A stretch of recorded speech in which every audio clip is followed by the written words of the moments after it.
DC sir with full security. অংকুৰ শইকীয়া শুনি দেখি ভাল লাগি যোৱা কথাই DC মানে জিলা উপায়ুক্ত এখন জিলাৰ প্ৰশাসনিক মুৰব্বী সেয়াও এজন অসমীয়া সুঠাম যুৱক ভাল নালাগিবনে DC অংকুৰ শইকীয়া এনেকৈয়ে ঘূৰে দেহৰক্ষীৰ 10জনীয়া দল কেইবাখনো বিলাসী গাড়ী নতুনকৈ শোণিতপুৰত পোষ্টিং হৈছে অংকুৰ ছাৰৰ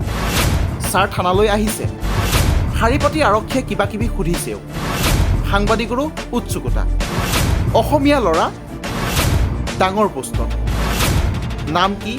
অংকুৰ শইকীয়া ঘৰ ক'ত গোলাঘাটত DC হিচাপে এনেকৈয়ে এপইণ্টমেণ্ট পালে কোন দিছে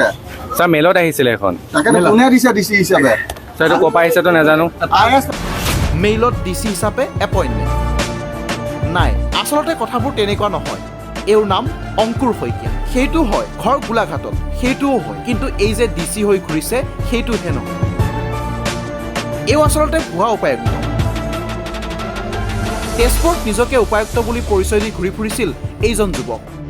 দেহৰক্ষীসহ 3খন বিলাসী বাহনেৰে যোৱা বুধবাৰৰ পৰা তেজপুৰৰ লগতে উপকণ্ঠ অঞ্চলত এইজন অংকুৰ শইকীয়াই নিজকে শোণিতপুৰৰ নতুন উপায়ুক্ত বুলি পৰিচয় দি সংগ্ৰহ কৰি আহিছিল ধন অপৰাধ অনুসন্ধান শাখাৰ অতিৰিক্ত আৰক্ষী অধীক্ষক বিৰিঞ্চি বৰুৱাৰ নেতৃত্বত যোৱা এটা দলে কাৰবাৰটো ধৰা পেলালে আটক কৰিলে অংকুৰসহ আটাইকেইজন যুৱকক এতিয়া আৰক্ষীৰ জিম্মাত বিশাল হাজৰিকা বিকি হাজৰিকা সুন্তি হাজৰিকা অচিন্ত দাস নিতুমণি দাস অজিত দাস কৌশিক কলিতা হিমাল ভৰালী ৰিংকু কলিতা গোলাঘাটৰ অংকুৰ কলিতাৰ DC হোৱাৰ মন আছিল UPSCও টান সেয়ে এজেঞ্চিৰ পৰা গাড়ী বাউন্সাৰ ভাড়া কৰি DC হৈছিল বপুৰা DC অফিচলৈ নগ'ল ৰঙাঘৰৰহে আলহী হ'ল তেজপুৰত ভুৱা DC কি যে নহয় এইখন অসমত